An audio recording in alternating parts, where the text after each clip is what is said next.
बिस्मिल्लाहिर्रहमानिर्रहीम। अस्सलाम वालेकुम स्टूडेंट, आज हम एक्सरसाइज 4.1 का क्वेश्चन नंबर 8 सॉल्व करेंगे।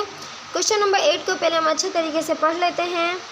If fair for carrying out 1200 kilograms of weight at a distance of 200 kilometers is Rs 300। अगर एक वज़न है जो कि 1200 किलोग्राम है और जिसको 200 किलोमीटर के फासले पर लेके जाया जा रहा है और उसका किराया 300 रुपये है, ठीक है।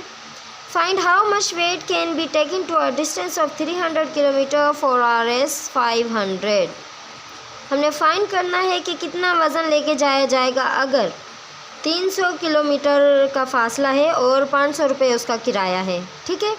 हमने अब दूसरी लाइन में वेट फाइंड करना है, तो हम पहले तीन चीज़ें इसमें कौन सी यूज़ हुई हैं। Kilograms means weight, distance and इसकी प्राइस जो उसका किराया है, ठीक है। अब इन तीनों को हम लिख लेते हैं अलग करके। तो जी वेट, डिस्टेंस एंड रुपीज़। पहली लाइन में हमें वेट कितना बताया है 1200 किलोग्राम है और डिस्टेंस कितना है 200 है एंड रुपीज़ कितने हैं 300 है, ठीक है। अब दूसरी लाइन में हमने वेट फाइंड करना है। डिस्टेंस जो है वो 300 है एंड रुपीज़ कितने हैं 500 है।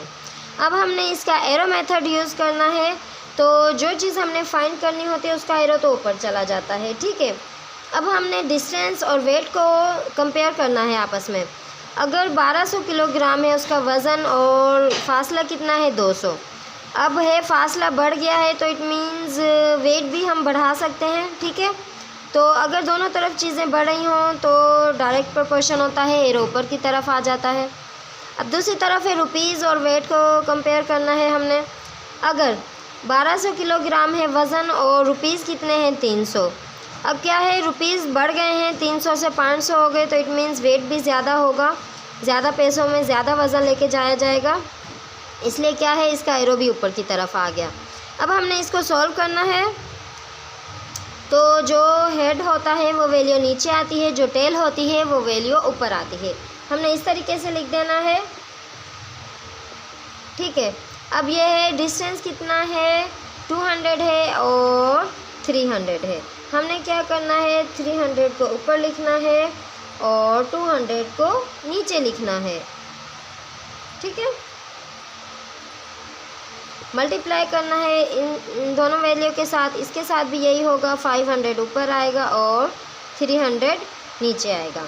अब हमने इनको आपस में कैंसिल आउट करके देखना है क्या ये वैल्यू आपस में कैंसिल आउट हो रही है। तो जी हाँ हो रही है। पहले तो हमने ये 0 आपस में कैंसिल आउट कर दिए, ये पूरा 300 आपस में कैंसिल आउट हो गया, ठीक है। अब यहाँ पे बच गया 5 और यहाँ पे बच गया 2, तो हमने लिख देना है x इज़ इक्वल टू 5/2, ठीक है। अब ये जो 1200 है ये यहाँ पे डिवाइड था, अब यहाँ पे मल्टीप्लाई में तब्दील हो गया। यहाँ पे कुछ नहीं तो समझो हमने 1 लगा दिया। अब क्या करना है हमने इन दोनों इनको देखना है क्या ये आपस में कैंसिल आउट हो रहा है। तो जी हाँ हो रहा है, 2 1 2 2 6 12, ठीक है। अब हमारे पास क्या रिमेनिंग वैल्यू बच गई, वो है 5 को 6 से मल्टीप्लाई करेंगे तो कितने आ जाएगा 30 और ये 0 रह गया 3000, ठीक है जी। इसका आंसर क्या है 3000। हमने फाइंड क्या किया था, वेट है, वेट की इकाई क्या है किलोग्राम है, तो हमने क्या करना है किलोग्राम ही लिखना है इसके जवाब के साथ। तो 3000 किलोग्राम वेट, ठीक है जी। ये है इसका आंसर, लेकिन बुक में इसका आंसर चेंज है। मुझे बहुत रिक्वेस्ट आ रही थी कि मैम आप ये सवाल सॉल्व करें, तो इसलिए मैंने सॉल्व किया। वरना अक्सर स्टूडेंट जो होते हैं वो कहते हैं कि भाई मैम जो आपका आंसर चेंज है बुक से, तो इसका आंसर बुक में ही रॉन्ग है, ठीक है स्टूडेंट। तो जी अगर आपको समझ आ गया हमने किस तरीके से सॉल्व किया, हमारी वीडियो अच्छी लगी तो इसको लाइक शेयर सब्सक्राइब ज़रूर करना। अपना बहुत सारा ख्याल रखना, फिर मिलेंगे अगली वीडियो में। अल्लाह हाफिज़, टेक केयर।